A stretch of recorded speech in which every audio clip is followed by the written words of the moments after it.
Alléluia. Est-ce que tu peux garder cette position et bénir le Seigneur qui t'a admis dans sa présence ce soir?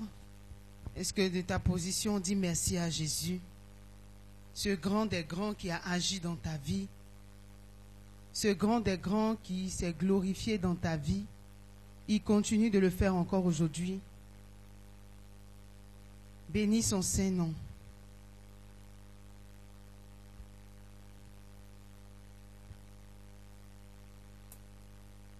Bénis le roi de gloire ce soir.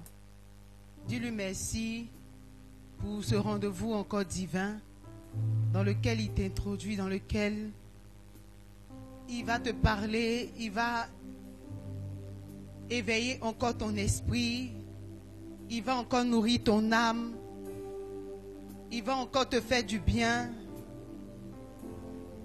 Lui qui suscite en toi la foi et qui l'emmène à la perfection. Bénis Jésus pour toutes choses dans ta vie. Bénis-le parce qu'il est au contrôle. Le pire aurait pu arriver à ta vie, des choses difficiles, mais l'Éternel a été toujours présent. Il a été toujours là. Là pour toi, là pour te faire du bien. Bénis le Seigneur.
Alléluia. Est-ce que tu peux donner une offrande d'acclamation à Jésus, le roi des rois, le Seigneur des seigneurs?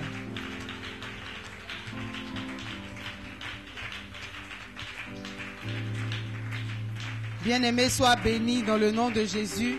Tu vas te tourner vers ta soeur, vers ton frère pour lui dire: j'honore le Christ qui vit en toi. J'honore la grâce de Dieu en toi. J'honore la majesté qui est en toi.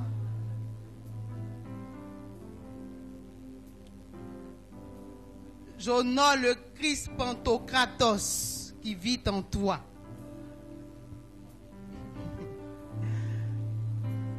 Amen. Que le Seigneur soit béni ce soir. Que toute la gloire lui revienne. C'est une joie d'être dans la présence de Dieu, n'est-ce pas? Tu peux t'asseoir, bien-aimé. Je tiens à dire merci à Dieu pour l'occasion qu'il nous donne encore ce soir de prendre la parole. Et dire merci, saluer nos parents spirituels qui nous suivent. Que la grâce de Dieu soit encore dans leur vie. Et nous leur disons merci pour la confiance qu'ils placent en nous. Amen. Bien-aimé, est-ce que tu as bien commencé cette semaine depuis hier?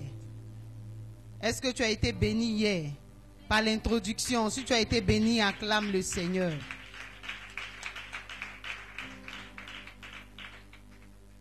Alléluia. Il a été dit hier par notre Père spirituel que l'œuvre de la croix doit être notre base. Amen. Notre base, notre fondement. Et que nous ne sommes pas juste par nous-mêmes, mais par l'œuvre de la croix. La mort de Jésus est aussi ta mort, est aussi ma mort. Alléluia. Et la résurrection de Christ est autant ta résurrection et ma résurrection. Et comme le thème le disait, le thème qui est l'œuvre de la croix, fondement de notre restauration. Bien-aimés, nous devons savoir que la croix n'est pas juste une histoire qu'on raconte lors des fêtes de Pâques. C'est-à-dire que c'est pas quand on parle de la Pâques qu'on vient parler de la croix. Amen. Non. La croix, c'est le fondement même de l'évangile. C'est le pilier même de l'évangile. C'est le centre même de la parole de Dieu. Sans la croix, il n'y a pas d'évangile. Alléluia. La bonne nouvelle, c'est l'œuvre qui a été accomplie à la croix de Golgotha. Amen. Donc la croix n'est pas juste la souffrance d'un homme qu'on appelle Jésus, qu'on vient juste raconter pendant les fêtes de Pâques.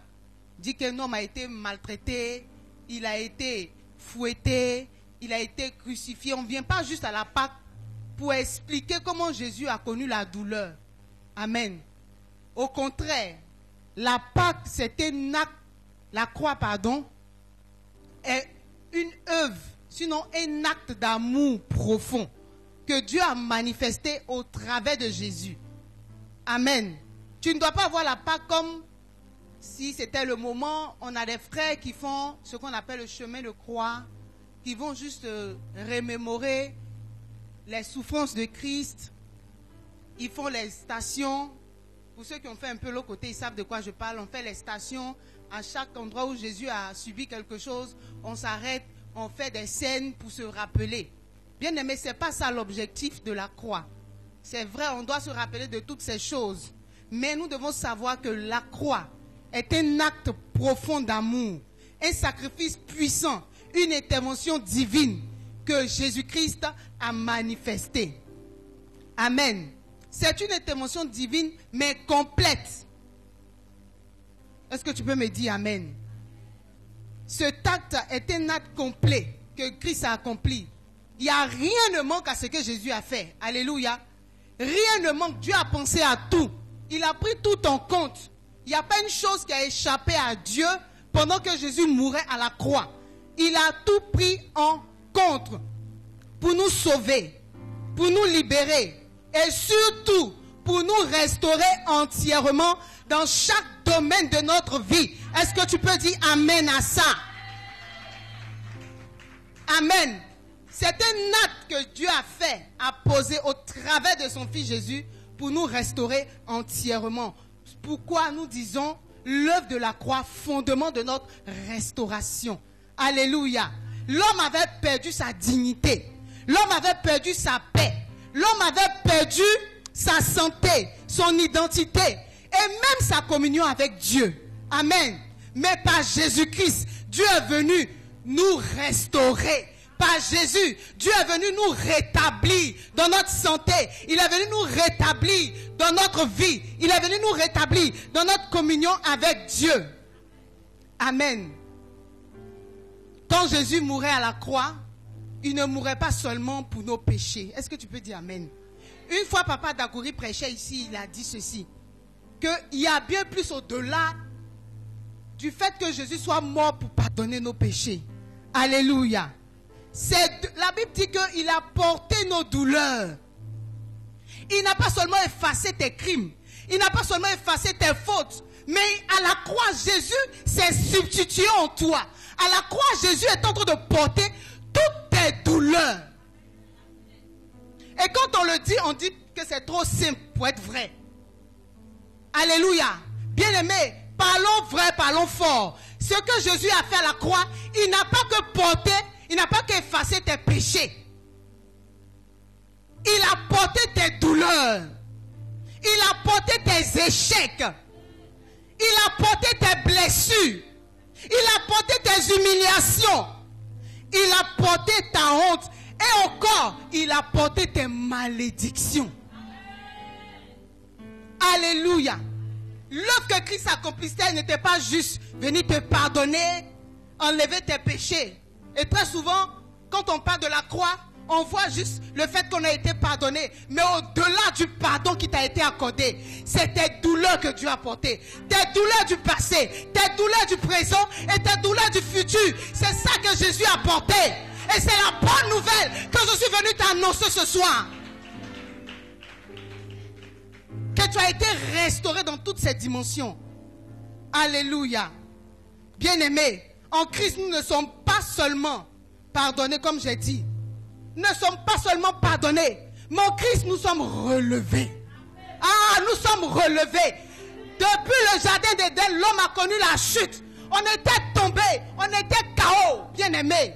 Nous qui étions nés, établis pour dominer, pour assujettir, nous sommes devenus des dominés, des rejetés, des humiliés.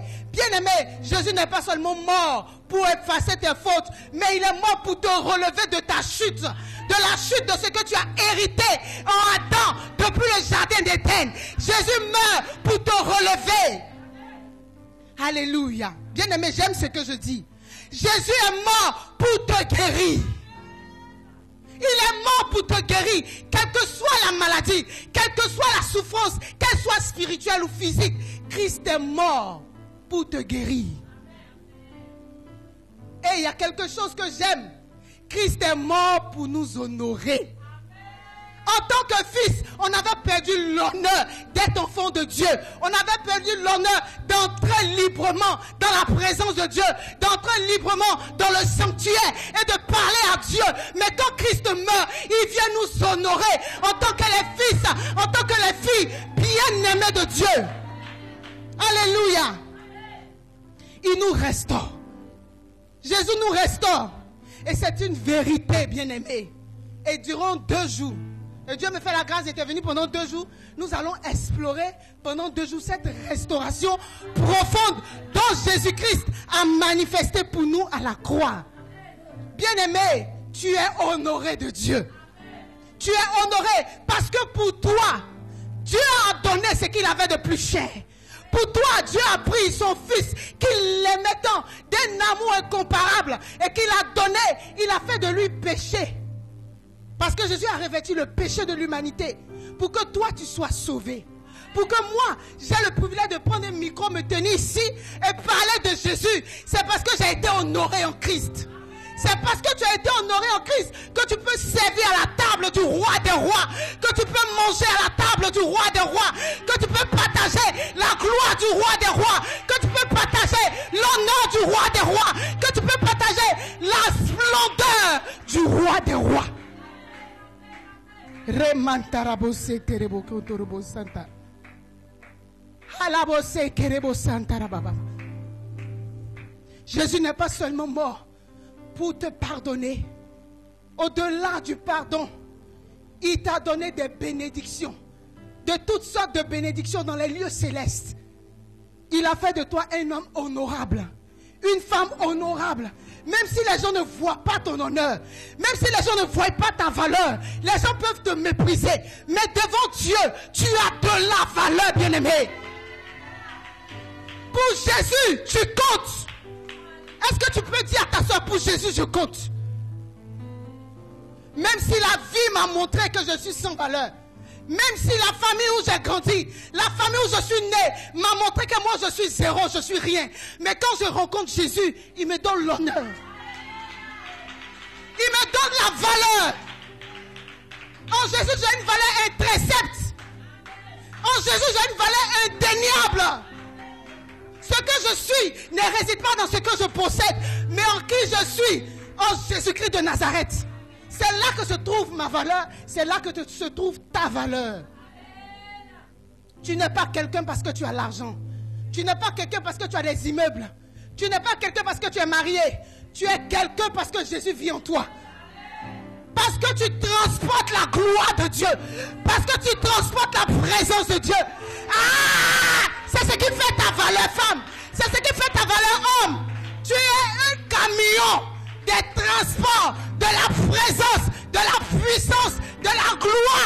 de Jésus-Christ. Alléluia. Nous allons prendre un texte de base.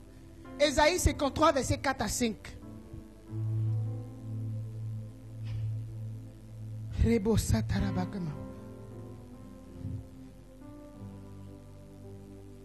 Bien-aimé, c'est un honneur de partager, de parler de l'œuvre de Jésus-Christ.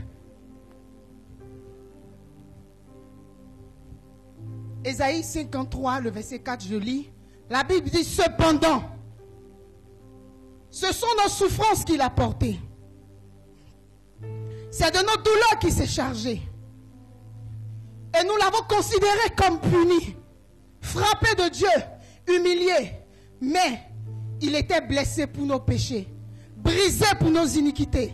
Le châtiment qui nous donne la paix est tombé sur lui. Et c'est par ses maîtresses que nous sommes guéris. C'est par les maîtresses de Jésus que tu es guéri. Alléluia. Que Dieu bénisse sa parole ce soir. Bien-aimé, ce texte est tiré du livre du prophète Ésaïe, qui a parlé 700 ans avant la venue de Jésus. Et il annonçait que le Messie viendrait. Et que ce Messie, de comment il devrait souffrir, de comment il devait prendre notre place à la croix. Amen. Et il nous montre au travers de ce passage le plan que Dieu a préparé non seulement pour nous pardonner, mais aussi pour nous restaurer totalement, pour restaurer nos cœurs, pour restaurer nos âmes, pour restaurer notre corps, pour restaurer toute notre vie, tous les domaines de notre vie.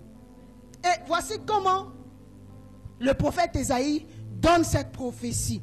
Lorsque le prophète Ésaïe prêchait, il prophétisait, les gens riaient, parce que c'est lui qui disait qu'une vierge allait enfanter. Un enfant nous est né, un fils nous est donné. La domination reposera sur son épaule. Les gens pensaient qu'il était fou, mais il est en train d'annoncer que le Messie, bien sûr, allait venir. Et nous avons vu dans les évangiles qu'il est bienvenu, n'est-ce pas?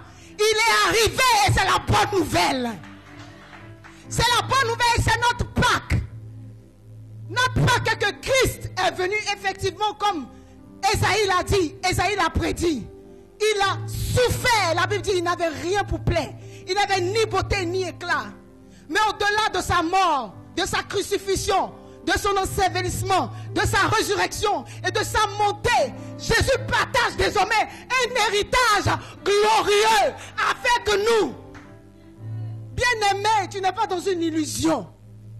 Parce que tu es en Jésus, tu n'es pas dans une illusion, tu es dans une réalité. Une réalité spirituelle. Et tant que Christ ne fait pas la grâce de la révélation, tu seras frustré. Pourtant, Jésus a déjà tout manifesté pour toi. Alléluia. Bien-aimé, le premier point que je vais aborder ce soir, c'est que l'œuvre de la croix, fondement de notre restauration, a restauré notre relation avec Dieu. L'œuvre de la croix, fondement de notre restauration, a restauré notre relation avec Dieu. Et ça fait partie des bénédictions que nous avons en Jésus-Christ. Donc, au-delà du fait que tu sois pardonné, le lien qui était brisé par le péché a été ressoudé, a été reconstitué. Alléluia. En Romains 5, le verset 1, Romains 5, le verset 1 nous dit ceci. Étant donc justifiés par la foi, nous avons la paix avec Dieu par notre Seigneur Jésus-Christ. Étant donc justifiés par la foi, nous avons donc la paix avec Dieu par notre Seigneur Jésus-Christ. Bien-aimés, avant Jésus, nous étions séparés de Dieu, n'est-ce pas? À cause du péché d'Adam. Le fait que Adam ait péché, nous avions été séparés. Le péché dont on parle ici, on parle de la nature. Papa nous enseignait ici que le péché c'est la compréhension erronée de qui tu es, n'est-ce pas? Ève et Adam ont péché. Pourquoi? Parce qu'ils voulaient devenir comme. Pourtant ils étaient comme. Donc le diable avait déjà mis en eux une connaissance erronée de qui ils sont. Ils n'ont pas compris qu'ils étaient déjà comme Dieu. Et voici le péché de l'homme. Voici comment la nature pécheresse s'est attachée à Adam. Et par conséquence à toute l'humanité, à tout le cosmos, le péché a rempli l'atmosphère, la terre, tout était rempli du péché. Et par conséquent, Dieu ne peut pas vivre dans un corps de péché. C'est pour ça qu'il a crucifié à la croix. Alléluia. Et Dieu, depuis qu'Adam et Ève ont péché, son intention c'était de rétablir la relation. Parce que le péché avait brisé cette relation. Amen, amen. C'est un peu comme un enfant avec qui le père est fâché. Quand tu es fâché, ton père est fâché avec toi dans notre vie normale. Est-ce que tu peux t'approcher de ton père? Quand tu sais qu'il est fâché, même nous les moments, quand tu es fâché avec ton enfant, quand tu lui jettes un regard bizarre, l'enfant même sait que c'est pas bon là, je ne peux pas m'approcher parce que le vieux est fâché, la vieille est fâchée, n'est-ce pas? Donc c'est la même chose. Dieu était fâché avec nous à cause de ce que la nature pécheresse était entrée en nous, à cause de ce qu'on avait cette pensée erronée de qui nous sommes, de ce qu'on avait manqué le but de Dieu, de ce qu'on était entré en rébellion vis-à-vis de Dieu, de ce qu'on savait ce qui était bon, c'était de ne pas manger le fruit, et on l'a mangé. Et ça nous a plongé dans un chaos, ça nous a plongé dans la mort, parce que la Bible dit le salaire du péché, c'est la mort. Et Dieu cherchait comment nous ressusciter de cette mort causée par le péché. Et quand Adam et Ève pêchent, Dieu met en place un plan de salut. Il tue un animal. Il prend la peau de l'animal. Il vient revêtir Adam et Ève. Alléluia. Mais quand Jésus est venu, il a enlevé la barrière qui nous séparait d'avec Dieu. Bien-aimé, tu as un privilège que d'autres religions n'ont pas. C'est que le voile est déchiré. Ah, tu n'as pas dit amen. J'ai dit le voile est déchiré. La barrière est ôtée. Jésus a ôté la barrière. Jésus a ôté la limitation qui t'empêchait d'avoir accès à Dieu. Je ne sais pas ce que tu commets aujourd'hui comme péché, mais ce que je sais, que le péché que nous avons hérité d'Adam, Jésus est venu l'ôter. Il a ôté la barrière. Il a ôté l'obstacle. Il a payé pour nos fautes. C'était toi qui devais payer. C'était moi qui devais payer. Mais Jésus est venu payer pour nos fautes. Alléluia.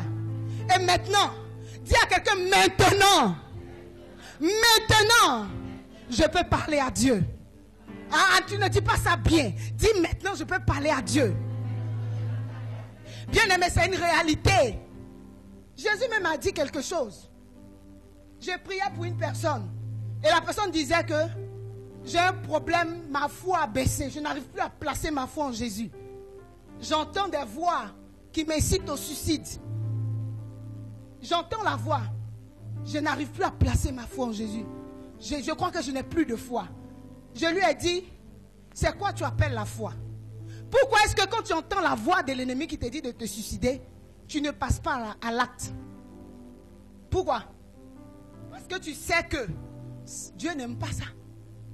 Vrai ou faux? Dieu n'approuve pas le suicide. C'est pour ça que tu ne te suicides pas. Tu as la foi. Dis amen. Je lui ai dit, tu as la foi. Jésus ne te demande pas d'avoir une foi extraordinaire. Il dit, si ta foi est petite, comme un grain de sénévé, tu diras à cette montagne, déplace-toi, et la montagne se déplacera. Bien aimé, Dieu sait que toi, tu ne peux pas avoir la foi d'une montagne. Il dit, il faut avoir une petite foi. Dieu attend de nous un minimum de foi. Dieu sait que tu ne peux pas avoir pour le moment un maximum de foi. Donc il veut le minimum de ta foi. Pourquoi jusqu'à aujourd'hui, tu ne sors pas de la maison de Dieu? Tu es découragé. Parce que ce que tu attends depuis, tu ne l'as pas encore reçu. Tu es confus. Mais pourquoi tu ne te livres pas au premier venu? Parce qu'il y a la foi en toi. Bien aimé, tu as une sémence de Dieu en toi. Il y a une semence que Christ a plantée. Il a planté en toi lorsqu'il est venu ôter la barrière. Maintenant, tu peux parler à Dieu. Il y a la foi en toi. Est-ce que tu peux me dire amen à ça? Tu es libre maintenant. Dis, je suis libre. Et c'est une réalité. Dis-le. Regarde, dis comme si le vent te soufflait. Dis, je suis libre. Fais comme un oiseau qui s'envole. Je suis libre. Je ne dis pas, il faut regarder à ton péché que tu as fait matin. Je dis, regarde à ce que Jésus a fait. Dis, je suis libre. Ne regarde pas aux accusations des hommes. Ne regarde pas à comment les hommes t'ont nommé, la méchante, la mauvaise, l'impure. Je n'ai pas dit ça. J'ai dit, regarde à ce que Jésus a fait. Et dis, je suis libre. I am free. I am free. Because Jesus died for me. I am free. Je suis libre. Je suis libre. Quel que soit le surnom que vous pouvez me donner, la prostituée, la stérile, la rejetée, la malheureuse, la rien du tout. Je suis libre parce que Jésus-Christ m'a valorisé par sa vie à la croix. Alléluia. Nous sommes désormais réconciliés. L'œuvre de la croix, fondement de ta restauration relationnelle avec Dieu. Tu vois pourquoi la croix doit être ta base? Parce que là, c'est là que tu te retires. C'est là que tu te replies pour prendre des forces. À la croix, c'est là que se trouve toute ta force. Alléluia. Là, ta relation a été rétablie. Dieu n'est plus fâché avec toi. Dis à quelqu'un, Dieu n'est plus fâché avec moi. Dieu n'est plus fâché avec moi. Alléluia. Dieu n'est plus fâché avec nous. Nous avons la paix intérieure. Il dit, étant justifiés par la foi. Hier, papa a parlé de ça, n'est-ce pas? Il a dit que nous devons avoir foi en l'œuvre de la croix. Nous devons mettre notre foi en ce que Jésus a accompli. Et cette foi nous justifie. N'est-ce pas? La Bible dit que la foi nous rend agréable à Dieu. La foi te rend agréable. Bien aimé, parce que tu chantes bien même. Tu peux prendre le micro et chanter ici. Jéhovah, et puis Dieu va dire, il n'y a pas la foi dedans. Tu n'es pas agréable. Mais quand tu tiens ton micro et tu crois que tu es en train de rendre honneur au roi de gloire, et que ton fondement c'est la foi, Dieu est agréable. Ta vie est agréable à Dieu. La foi nous rend agréable à Dieu. La Bible dit, étant justifié, la foi te justifie. Dieu ne te dit pas, va tuer un mouton pour être juste. Dieu ne te dit pas, il faut livrer ta maman. Dieu ne te dit pas, livre ton seul enfant. Dieu dit, crois en ce que j'ai fait pour toi. Et ça te rend juste. Et pour ça, personne ne peut encore te condamner. C'est trop facile pour être vrai, mais c'est ça. Est-ce que je parle à quelqu'un ce soir? Tu as reçu la paix intérieure. Il dit, nous avons la paix avec Dieu. Tu as la paix avec Dieu. Je suis venu te dire à cette Pâque que tu as la paix avec Dieu. Quel que soit ce qui a volé ta paix, je viens te dire que tu as la paix avec Dieu, bien-aimé.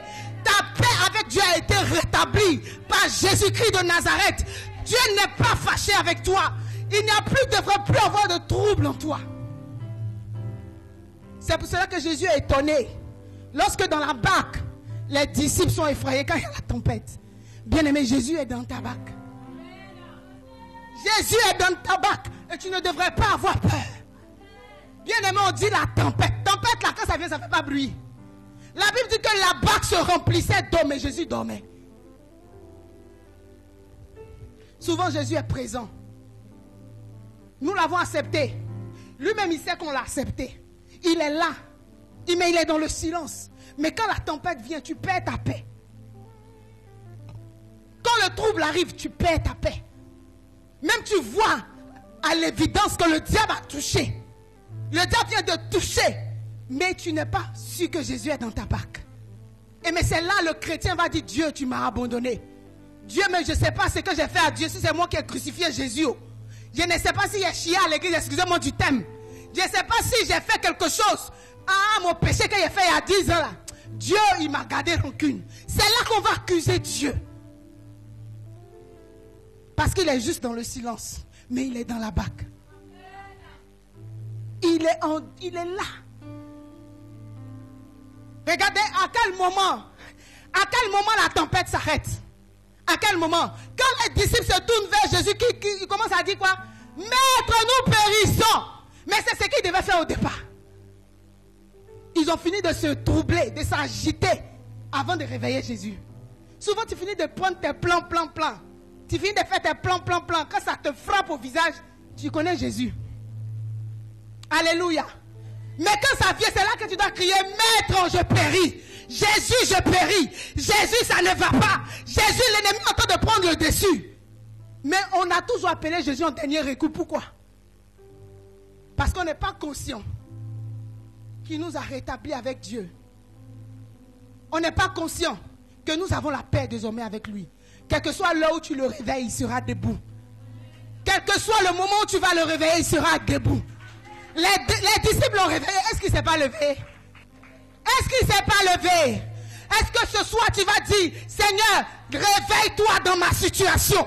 Jésus, réveille-toi pour mon mariage. Jésus, réveille-toi pour mon enfantement. Réveille-toi pour ma circonstance. Est-ce que quelqu'un peut dire ça à Dieu? À n'importe quel moment que tu l'appelles, il répond. Il est dans la barque, c'est vrai, il est en silence, mais il n'est pas absent. Est-ce que ce soir tu peux dire, Jésus, je péris. Et j'ai besoin de toi parce que je sais que tu es là. J'ai besoin de toi parce que je sais que tu es là. Herebo Santarababa.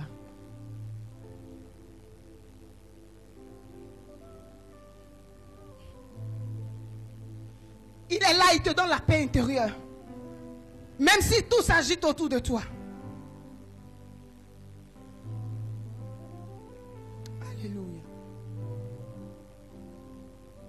L'Emmanuel est présent. Il est là dans ta vie. Peu importe tes erreurs, n'aie pas peur de l'appeler.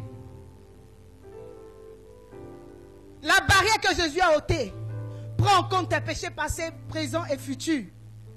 Toi-même, tu ne sais même pas les obstacles qui sont devant toi, mais Jésus les a déjà calculés. Et il les a enlevés. Si tu crois en lui, tu verras la gloire de Dieu. Jésus savait que Lazare allait mourir, il allait faire 4 jours dans la tombe. Avant même de prendre la route pour venir à Béthanie, il savait que Lazare sentait déjà. Je dis, même si tu as fait des années dans la souffrance et que tu sens ton odeur a pris le quartier, ton odeur a pris la famille, l'odeur de ta situation a dépassé même ton pays. Les gens qui sont allés se chercher savent que tu n'es pas encore marié, savent que tu squattes encore dans la maison de papa et maman avec ton enfant. Les gens savent que depuis tu n'es pas stable, tu n'as pas de travail, ton salaire ne change pas. L'odeur de ta vie a pris le quartier. Mais Jésus sait que tu sens mauvais. Jésus sait que ça ne va pas, que tu es décomposé là où tu es.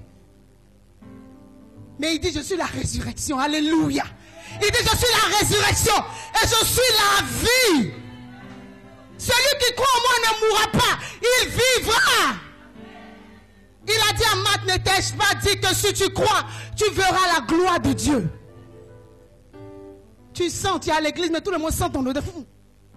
Ah. Quand quelqu'un même pointe du doigt, dit, oh, on peut te donner ton adresse. Premier venu dans l'église, on donne ton curriculum vitae. On se renseigne sur toi, les gens derrière ton carnet d'adresse et tu ne sais même pas. Parce que l'odeur, j'aime ça. Dis, Jésus aime ça. Jésus, il faut dire, mon odeur sent encore fort. Parce que si ça ne sent pas fort, Jésus ne viendra pas ôter la pierre. Je dois sentir, dire à quelqu'un, je dois sentir. Je dois sentir pour que Jésus ôte la pierre. Ta renommée là, ça doit sentir mauvais. Selon les hommes, pas selon Dieu. Et quand Jésus viendra, il dira ôter la pierre. Ah, je dis à quelqu'un qui a cette pas qu'une pierre en train d'être ôtée. Une pierre en train d'être ôtée. La pierre qui a été mise devant ton mariage est en train d'être ôtée. Cette année ne finira pas. Que Dieu te fera la grâce. Ton Lazare va ressusciter. Ah. Dis amen, ton Lazare va ressusciter. Quel que soit là où ils l'ont enterré, il va ressusciter. Il doit ressusciter, venir à toi. Il doit te mettre là-bas. Dis à Lazare, lève-toi de là où tu es. Entends le cri de Jésus et lève-toi. Parce que Jésus a ordonné ce soir que la pierre soit ôtée. Dis, Jésus a ordonné que la pierre soit ôtée. Hey, Nambarebo Santarababa. Est-ce que tu peux acclamer Jésus ce soir? Acclame Jésus. Acclame Jésus. La piété. La piété. Aujourd'hui, ton Lazare ressuscite. Il sort du tombeau, de là où il a été enseveli. Il sort. Tout ce que l'ennemi a pris pour l'envelopper tombe ce soir. Les seuls tombent ce soir. Lazare vient à toi. Quel que soit l'endroit où il est, il arrive jusqu'à toi.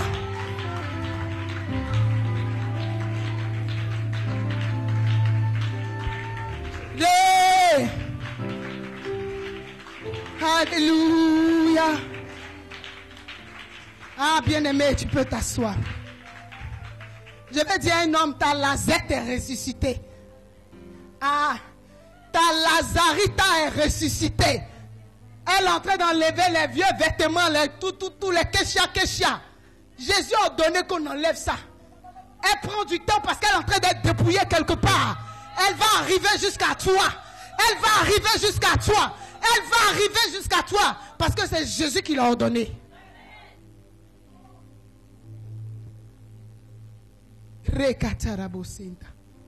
Bien aimé, deuxièmement, l'œuvre de la croix a restauré notre identité. En Jean 1, le verset 12 dit quoi, bien aimé? C'est notre hymne national. À tous ceux qui ont cru en son, elle a donné le pouvoir de devenir enfants de lesquels ne sont nés ni de la chair, ni du sang, ni de la volonté de l'homme, mais de celle de Dieu. Alléluia. Bien-aimé, le péché t'avait volé ton identité.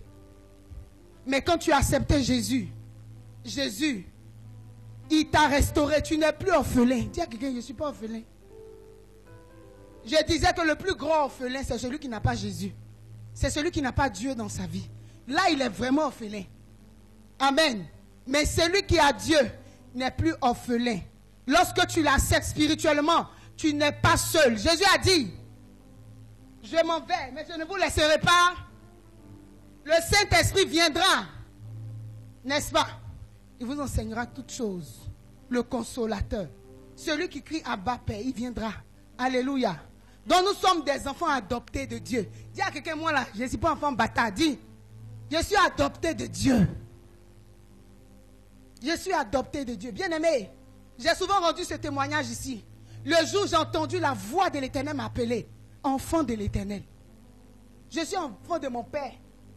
Mais quand Dieu vient m'appeler, il ne m'appelle pas enfant du nom de mon Père. Il m'appelle de son nom. Et au moment où Dieu m'appelait de ce nom, j'étais encore dans le péché, bien-aimé. Je ne connaissais pas encore Dieu. Mais lui, il savait que j'allais lui appartenir. Alléluia. Bien-aimé, tu es enfant de Dieu. Ton identité a été réparée, restaurée par l'œuvre de la croix. Tu n'es plus un orphelin, tu es un fils de Dieu. Tu es un ouyos. Dis, je suis un ouyos. Papa d'accord nous a toujours dit ça, nous sommes des ouyos. Nous sommes des fils de Dieu. Des fils héritiers de Dieu. Ton héritage n'est pas physique, il est spirituel. Mais quand tu arrives à accéder à cet héritage spirituel, physiquement tu vas posséder tout ce qui est sur la terre. Tu as besoin d'être éveillé à ton identité, bien-aimé. Ce que je te dis, ce n'est pas aujourd'hui que Jésus est mort. Il est mort il y a 2000 ans. Mais nous sommes endormis, nous sommes ensommeillés sur l'œuvre que Christ a accomplie. Amen, amen. Nous sommes endormis sur le fait que nous sommes adoptés, sur le fait que nous sommes des héritiers, sur le fait que nous ne sommes plus maudits. Bien-aimé, tu n'es plus maudit. Quand les gens disent maudit, tu n'es pas dedans. Alléluia. Tu n'es pas un perdu. Dis à quelqu'un, je ne suis pas perdu. J'ai un père, moi, il est dans les cieux. Alléluia. Jésus a dit, même si une mère abandonne, moi l'Éternel, je t'oublierai jamais. Dieu est un Dieu responsable, un Père responsable. Il a pris sa responsabilité de faire de nous des fils pendant que nous étions encore pécheurs. C'est toi, c'est ton péché effraie. C'est-à-dire que quand tu finis de faire ce que tu fais là, tu es effrayé. Mais Dieu a vu ça avant même que tu commences à enlever coursi. Avant que tu ne commences à voler, Dieu a vu. Avant que tu ne commences à calomnier, Dieu a déjà vu. Il n'est pas effrayé. C'est toi, mais en fait, tu te découvres quoi. Et puis tu es effrayé. Tu ne sais pas qui tu es, mais Dieu, il sait qui tu es.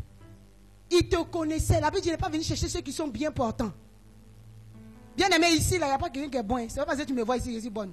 Moi-même, il m'arrête ici. Il dit que moi-même, Dieu a sélectionné les plus mauvais, il a fait des pasteurs. Acclame le Seigneur. Les plus mauvais même, il a fait deux pasteurs. Il a fait deux apôtres. Regardez bien l'histoire des hommes qui sont les grands pasteurs. Il faut bien regarder, écoute-les. Écoute les témoignages. Toi-même, on va fouiller, mais ton péché est un peu bon. C'est ça, Dieu te garde dans le peuple. Nous autres, on est quittés loin, bien aimés. Dans les entrailles même de l'enfer. Jésus allait nous puiser là-bas. Alléluia. Bien aimé, je ne suis plus perdu. Ma justification n'est pas due à mon œuvre, mais à l'œuvre d'un homme. Un homme spécial. Un homme adorable. Un homme extraordinaire. Un homme rempli d'amour. Jésus-Christ de Nazareth. Et c'est là que doit résider ta foi et ma foi. L'œuvre de la croix a restauré mon identité. Comme Adam et Ève, je ne suis plus perdu, je ne suis plus rejeté. Voici l'évangile. Alléluia. Bien-aimé, tu as de la valeur. L'amour de Dieu est manifeste pour toi. Tu as une famille spirituelle. Tu es de la famille de Dieu. Même si ta propre famille t'a jeté, Jésus, il est prêt pour toi. Il est prêt à te prendre, à te recevoir. Amen, amen. Jésus même, il veut ceux qu'on rejette. Il veut ceux qui ont le cœur brisé. Il veut ceux qui ont l'âme abattue. Ah, c'est ce Dieu, mais quel Dieu es-tu, Jésus? Les gens cherchent les gens honorables. Mais Jésus cherche les gens qui sont perdus. Et il enlève cette perdition-là en eux. Et il fait d'eux des hommes dignes et des femmes dignes. Alléluia. Il leur donne une famille dont il est le père. Dont il est la tête. Et ces enfants-là sont les membres de son corps. Alléluia. Il protège ses membres. Il protège ses enfants. Il a dit, Jésus a pris une parabole du berger des brebis. Il dit quand un berger a 100 brebis, qu'une brebis s'égare, qu'est-ce qu'il fait? Il laisse les 99 brebis, il va chercher la brebis égarée. Bien-aimé, tu as du prix aux yeux de Dieu. Tu as du prix. Tu penses que quand tu sors de la maison de Dieu, le cœur de Dieu ne saigne pas? Tu penses que quand tu arrêtes de prier, Dieu ne pleure pas sur son trône? Tu penses que quand quelque chose t'abat et tu n'arrives pas à dire son nom, tu ne sais pas que Dieu souffre de ce que tu ne vois pas l'amour, tu ne vois pas le Père, tu ne vois pas la famille qu'il est pour toi? Est-ce que tu te rends compte que tu as de la valeur aux yeux de Dieu? Tu fais partie de la famille de Dieu. Alléluia. Bien-aimé, troisièmement, l'œuvre de la croix a restauré notre conscience.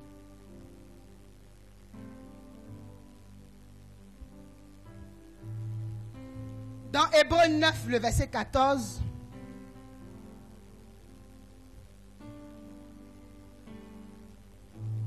je sais pourquoi papa Dakouri souffre ici, hein? Parce que quand il quitte à Paris comme moi pour venir en Côte d'Ivoire, là,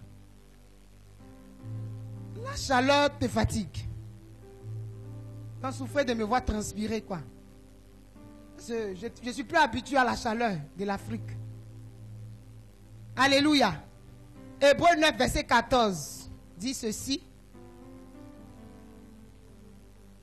Combien plus le sang de Jésus-Christ, qui par un esprit éternel s'est offert lui-même sans tâche à Dieu, purifiera-t-il votre conscience des œuvres mortes, afin que vous serviez le Dieu vivant? Alléluia. Bien-aimés, l'œuvre de la croix a restauré notre conscience. Le sang de Jésus a purifié notre conscience des œuvres mortes pour que nous puissions servir Dieu. Est-ce que ce n'est pas une bonne nouvelle? Hier, tu ne pouvais pas faire une seconde sans avoir des mauvaises pensées en toi. Souvent, tu es assis, toi seul, hein? Ta bouche parle pas, mais tes pensées parlent. Tout est noir, obscurité, minuit. Mais la Bible dit que l'œuvre de Christ est venue purifier nos pensées. Amen. De nos œuvres mortes. Et ces œuvres mortes-là prennent en compte le fait que souvent, après que Dieu nous ait donné le pardon, on garde encore la culpabilité dans notre esprit. On se dit qu'on se juge nous-mêmes pour dire, ce que j'ai fait est trop grave. Ce que j'ai fait est trop grave. Bien aimé, quand je n'avais pas la connaissance de Dieu, je pensais que la sanctification était l'effort humain. Alléluia. Que c'était l'effort de l'homme de se sanctifier.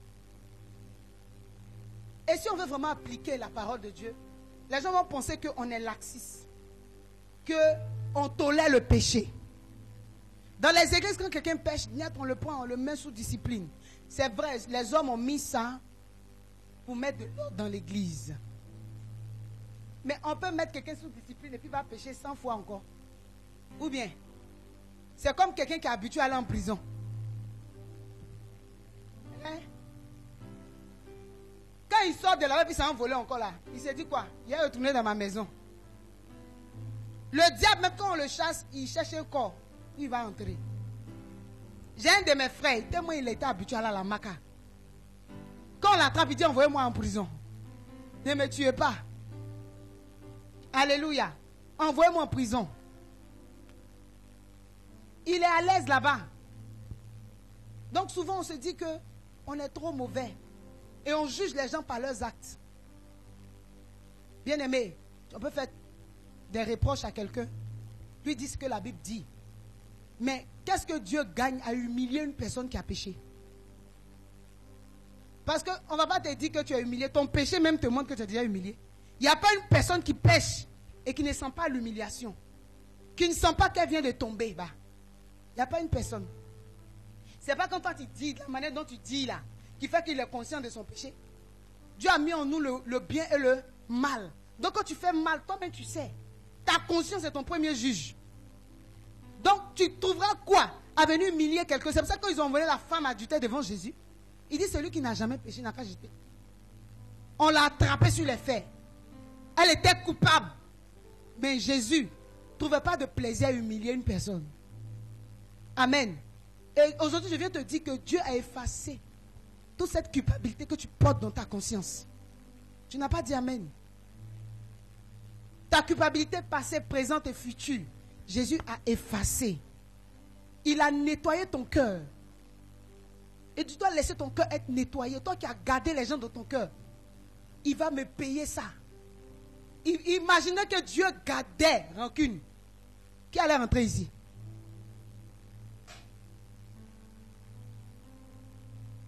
Qui allait entrer dans sa présence?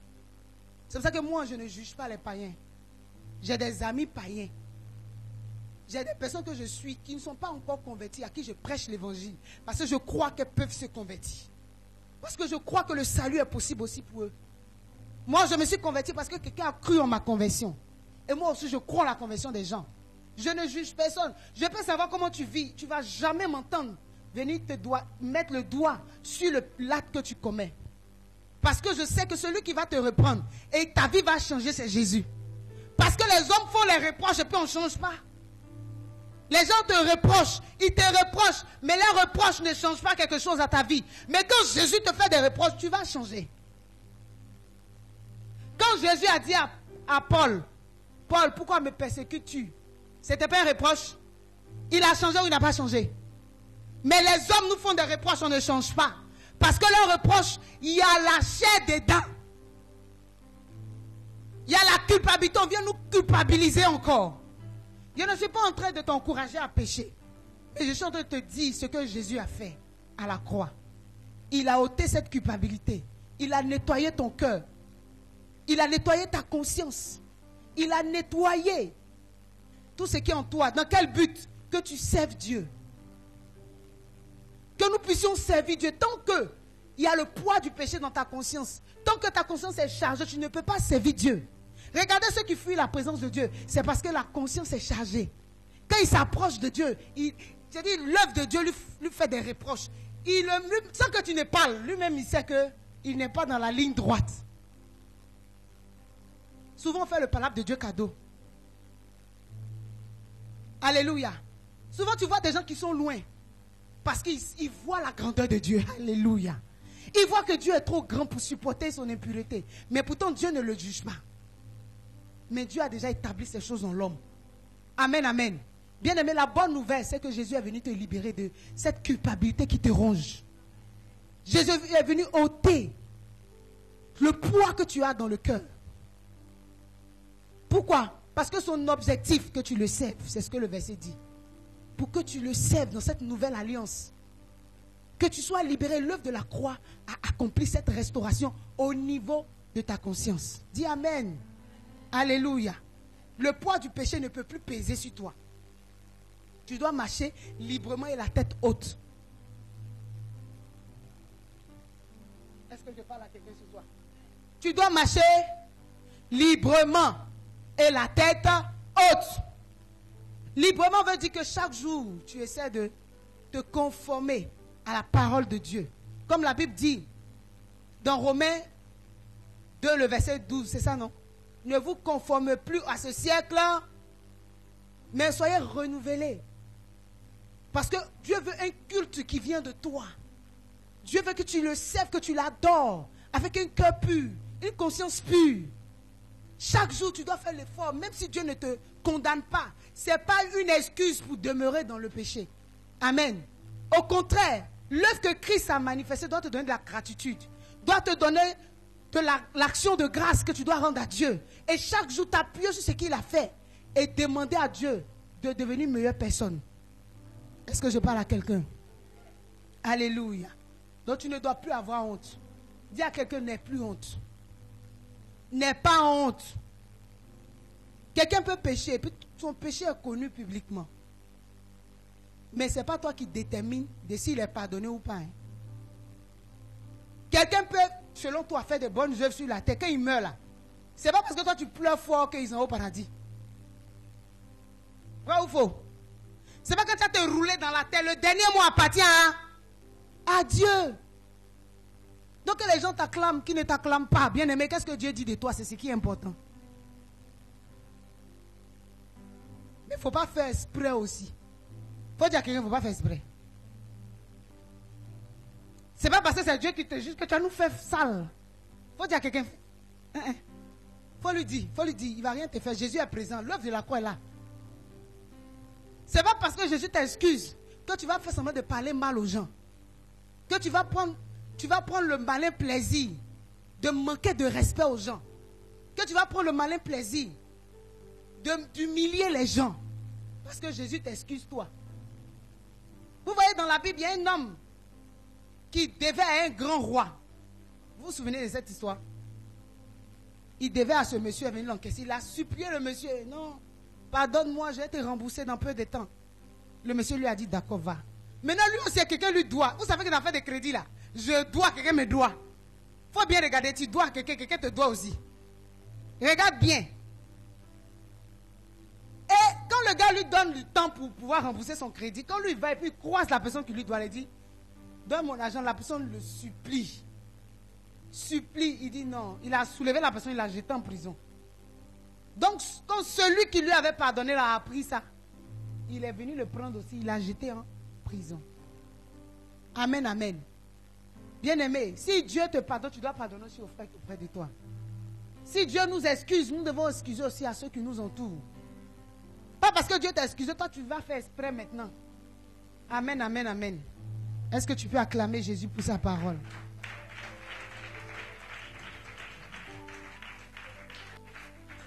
Et en dernier point, l'œuvre de la croix, fondement de notre restauration, a mis fin à notre condamnation. Ça résume tout ce que j'ai dit. Tu n'es plus condamné. La Bible dit en Romains 8, verset 1, qui connaît ce verset-là? Il n'y a donc plus aucune, pour ceux qui sont en Jésus, l'œuvre de la croix a mis fin à la condamnation. Bien aimé, on était condamnés à mort. On était des condamnés à mort. Condamné à mort veut dire celui qui pêche, l'âme qui pêche, c'est elle qui meurt. Ça, c'était la loi. Tu fais mal, on te fait mal. Tu tues, on te tue. Tu pêches, tu meurs. C'était du tic au tac. C'était gagner, gagner, perdu, perdu. Tu tues, on te tue. Tu tues par l'épée, tu meurs par l'épée. Il n'y a pas midi à 14h. Mais Jésus vient ôter cette loi-là. Alléluia. Il vient ôter cette loi. Il vient nous faire sortir de la condamnation. En prenant notre place à la croix. En se faisant condamner. Pour que toi et moi, nous ne soyons plus accusés. Alléluia. Pour que nous ne soyons plus accusés. Jésus ne nous juge pas ce soir. Je suis venu te dire que tu as été restauré entièrement dans ta relation avec Dieu. Tu n'es plus condamné, tu es justifié. Même le diable ne peut plus te condamner. Dis Amen. Papa nous a dit ça hier. Si Satan te dit ça, il faut dire que Jésus est mort pour moi. Si Satan brandit tes fautes devant toi, brandis la croix. Alléluia. Brandis la croix. Parce que l'œuvre de Jésus-Christ a mis fin à ta condamnation. Bien aimé, je ne suis pas en train de dire parce que c'est une histoire que tu entends tout le temps. Mais c'est juste encore une affirmation, une confirmation de ce que tu sais déjà. Alléluia. Alléluia. Bien aimé, est-ce que tu crois que ce soir, il n'y a plus de barrière entre toi et Dieu? Est-ce que tu crois que ce soir, tu es huios pleinement, authentique? Tu es plein fils de Dieu. Tu es un héritier de la gloire de Dieu. Bien aimé, tu appartiens à Dieu, c'est un privilège. Des gens cherchent Dieu dans les bois, dans les cailloux, dans les rivières. Toi, tu as connu Jésus-Christ. C'est une grâce. D'autres ont cherché Dieu, ils ne l'ont jamais trouvé, ils sont morts. Mais toi, tu l'as trouvé. Et tu es en train de répondre la connaissance de Dieu autour de toi. Bien aimé, tu n'es plus condamné. Tu n'es même plus condamnable parce que Jésus a payé. Ce que Jésus a fait, personne ne peut refaire. Personne ne peut faire mieux. Personne ne peut reprendre ce que Jésus a fait. Alléluia. Personne ne peut refaire ça. Jésus a été mis au rang des brigands, des criminels, des condamnés à mort, comme pas des grands bandits. C'est à ce rang-là qu'on a mis Jésus. Pourquoi? Parce qu'il disait qu'il était le roi des Juifs. Juste pour son identité, il a été crucifié. Mais c'était toi qui étais en train d'être crucifié. C'était toi qui étais en train d'être mis au poteau. Pendant que Jésus meurt, tu mourrais avec lui. Bien-aimé, mais quand tu méprises l'œuvre de la croix, tu méprises sa mort, tu méprises sa résurrection, tu méprises le prix qu'il a payé. La Bible dit qu'il a laissé sa gloire et il est descendu comme un simple homme. Il a revêtu ta nature. Bien-aimé, cela suffit pour que tu honores Jésus. Cela suffit pour que tu l'honores dans ton cœur d'abord. Pour que tu portes Jésus dans ton cœur. Jésus est trop précieux pour comparer Jésus aux hommes. Les hommes vont toujours faire des erreurs. Les hommes vont continuer à te blesser. Même si tu es en Jésus, même si tu es en Dieu, même si tu pries 24 heures sur 24, les hommes vont te blesser. Mais Jésus ne te blessera jamais. Et ce n'est pas pour la blessure d'un homme que tu vas rejeter Jésus. Ce n'est pas pour le manque d'amour que l'homme ne te donne pas que tu vas rejeter Jésus, que tu vas mépriser Jésus. Les hommes même ne peuvent pas te donner l'amour parce qu'ils manquent d'amour. Ils ont une carence en amour. Ils ne peuvent pas combler le vide d'amour qui est en toi. Tu accuses les gens de méchants. Tu accuses les gens de ne pas te donner, ne pas partager. Mais eux qui leur donnent, eux aussi ils en ont besoin. Eux aussi ils en ont besoin, bien-aimés. Ne regarde pas l'apparence de quelqu'un pour dire ça va chez lui. Tu ne sais pas ce qu'il vit dans le secret. Tu ne sais pas ce qu'il traverse dans le secret. Les gens ont des douleurs qui ne disent pas. Pourquoi? Parce qu'ils ont Jésus comme pilier. Parce qu'ils ont le fondement de la croix sur lequel ils s'appuient. Tu le vois, il est debout. Tu dis non, ça va chez elle. C'est Jésus son fondement. C'est Jésus sa fondation. Elle ne va pas prier comme une femme bêtée qui pleure sur le carrefour. Ouah, ouah, ouah. Pour dire que je souffre en Jésus. Ouah, ouah. Quand je pleure comme ça, dit non, sa douleur en Jésus, elle paye le prix. Elle passe par le désert. Bien-aimé, mon désert, Jésus l'a payé. Et il m'a donné l'œuvre de la croix comme fondement. Je m'appuie dessus quand ça ne va pas. Je m'appuie dessus comme ça ne va pas. Je m'appuie dessus et mes larmes restent dans mes yeux. Même si mes larmes ne versent pas. Mais spirituellement, je pleure sur l'œuvre de la croix. Ne regarde pas l'apparence des gens. Tu vois des gens briller, les gens ont mis le passé à la croix et puis ils sont en train de vivre. Parce qu'ils ont compris cette révélation, que Jésus a tout porté. Je ne peux plus porter. Il dit, vous tous qui êtes chargés et fatigués, Venez à moi, je vous donnerai du... Ils ont compris qu'ils sont fatigués de charger bagages. C'est comme une personne qui a chargé son fagot. Voiture vient bâcher, vient garer, on dit monte dedans, tu montes, tu t'assois, puis le fagot est sur ta tête. Beaucoup parmi nous, on est assis dans la voiture de Jésus, bagage est sur notre tête. On attend tu colis même pour finir. Parce que quand on dit alléluia, tu ne peux plus dire amen. Tu es chargé. Amen est resté dans ta gorge. Parce que tu ne veux pas déposer le fardeau que tu portes. Mais c'était eux. Ont eu la force de déposer. Ils déposent et puis ils marchent. Tu penses que ça va? Quand tu vois une femme stérile louer Dieu, elle ne pleure pas. Tu penses que c'est facile à tout?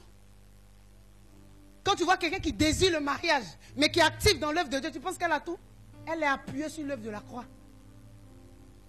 Quand tu vois quelqu'un qui n'a pas chez lui, qui dort chez quelqu'un, ou qui dort à l'église, ou qui se débrouille quelque part, tu penses que ça ne fait pas mal? Ça fait mal. Mais la personne s'appuie sur Jésus. Au lieu de rappeler aux gens leur situation, bien aimé, tu ferais mieux de prier pour eux. On est premier à dire aux gens, les gens ont cette habitude de voir que tu as grossi. N'est-ce pas? Quand tu grossis, tu as grossi.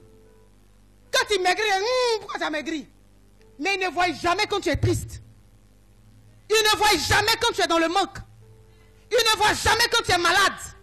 Ils ne voient jamais quand tu es en train de t'humilier quelque part, quelque chose en train de te porter, te blesser. Ils ne voient pas, mais ils voient quand tu as grossi ou quand tu as maigri. Ils ont des balances dans les yeux pour peser ton poids. Mais la balance des yeux ne pèse jamais ta souffrance, ta douleur. Ils vont jamais venir te dire, je priais pour toi, Dieu m'a mis à cœur de te soutenir avec 200 000. Parce qu'il a vu que ton poids là de souffrance est trop. Bien-aimés, qui sommes-nous? Jésus nous a restaurés. Nous devons marcher dans cette identité nouvelle. Alléluia. Bien-aimé, je vais t'encourager à continuer de t'appuyer sur l'œuvre de la croix. Parce que c'est elle la source de ta restauration complète et entière. Jésus n'est pas seulement mort pour ôter ton péché, comme je t'ai dit. Il est mort pour te relever. Il est mort pour te donner l'amour. Il est mort pour te restaurer. Il est mort pour guérir tes émotions. Alléluia. Bien-aimé, tu as fait le bon choix. Si tu es là ce soir, je crois que c'est parce que tu t'appuies sur l'œuvre de la croix. C'est parce que tu as compris que Jésus est tout pour toi. Alléluia. Amen, amen. Bien-aimé, tu vas prier avec moi ce soir.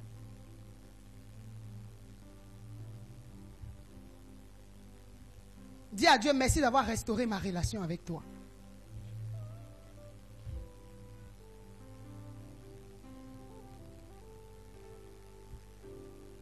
Dis à Jésus merci d'avoir restauré ma relation avec toi.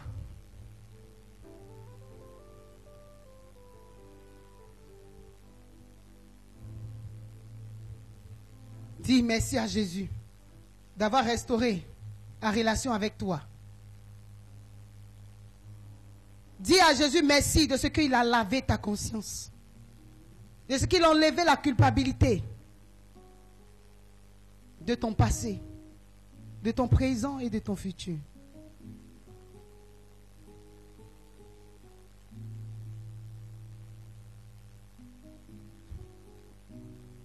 Dis merci à Dieu parce que tu n'es plus condamné.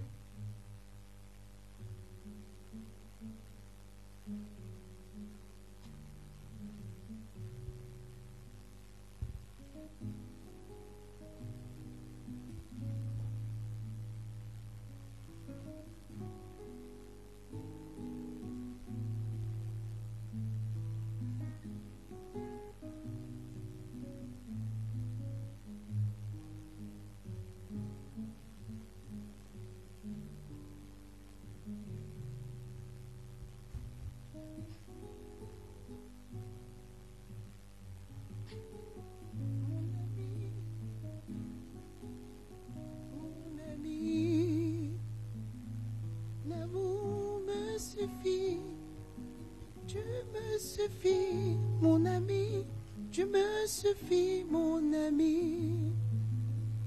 Oui, dis à Jésus, je ne suis plus condamné.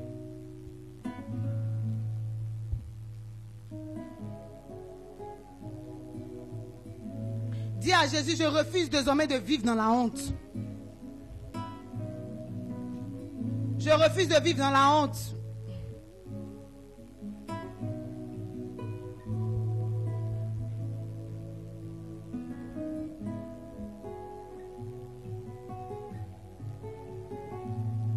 Je refuse de vivre dans la honte, Seigneur, en sachant tout ce que tu as accompli pour moi.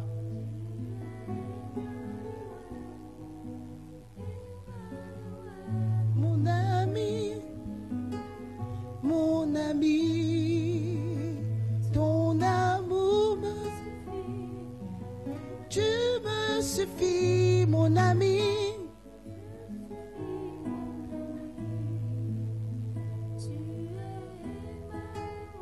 Dis à Dieu, aide-moi à marcher dans l'identité de qui je suis. Je veux marcher pleinement en tant que fils de Dieu, fille de Dieu.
Est-ce que tu peux l'adorer ce soir? Pendant que tu l'adores, il vient restaurer ton identité, restaurer toutes choses en toi. Mon ami, oh mon ami, mon ami, mon ami, Jésus, mon ami, mon ami, mon ami. Oui, adore l'ami de ta vie, Jésus. Mon ami, mon ami, mon ami. Jésus, mon ami, oh, mon ami, mon ami. Celui qui peut tout, celui qui me restaure.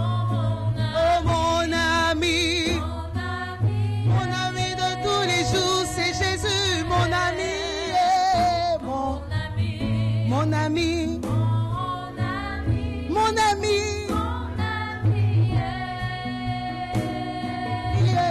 mon ami, mon ami, oh mon ami, mon ami c'est Jésus, oui, c'est toi mon ami, mon ami,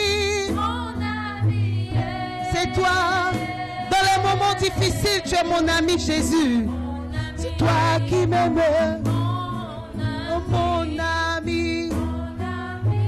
Jésus, mon ami. Mon ami. Mon ami. Est-ce que tu peux l'adorer ce soir? Adore l'ami de ta vie Jésus. Mon ami. Oh mon ami,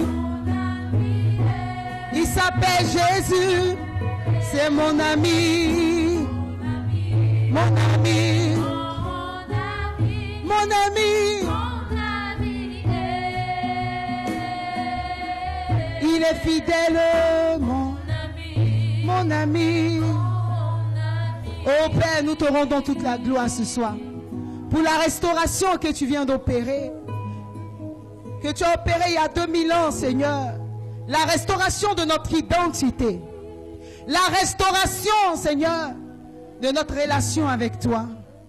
Ah Jésus, la barrière a été ôtée. Tu n'es plus fâché avec nous, tu l'as dit, Seigneur.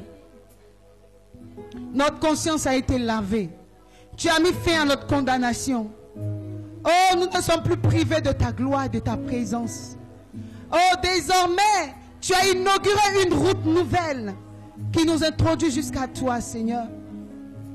Ah, ce soir, je prends mon envol dans ton amour. Je m'appuie dans ton amour. Je m'enivre de ton amour. Je m'enivre de toi. Toi qui ne m'as pas condamné, Seigneur. Toi qui as pris mes douleurs, mes souffrances. Toi qui connais mes blessures les plus internes et les plus cachées. Seigneur, à qui d'autre pourrais-je te comparer? Toi, mon ami fidèle. Toi qui es resté lorsque tout le monde m'a abandonné. Toi qui es resté lorsque tout le monde est parti. Toi qui ne m'as jamais jugé, Jésus. Ah, je veux t'adorer ce soir. Pour qui tu es, pour l'œuvre que tu as accomplie. Pour cette œuvre majestueuse. Pour cette œuvre de réconciliation. J'ai été réconcilié. Je suis désormais fils de Dieu. Je suis désormais adopté de Dieu. Je suis désormais héritier de Dieu. Je suis désormais erroné de Dieu. Je suis désormais honoré de toi. Je suis désormais fils. Tu m'as redonné ma dignité de fils de Dieu.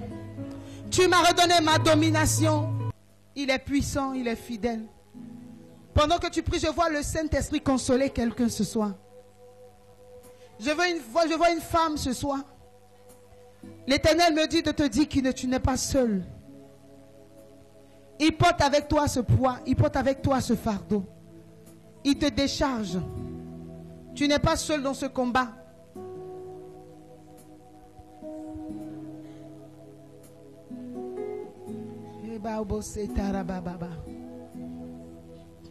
Reçois la restauration ce soir. En quittant ce lieu, va. En sachant dans ton esprit, dans ton cœur, que tu peux parler désormais à Dieu. Le voile est déchiré. Quels que soient tes soupirs, il entend.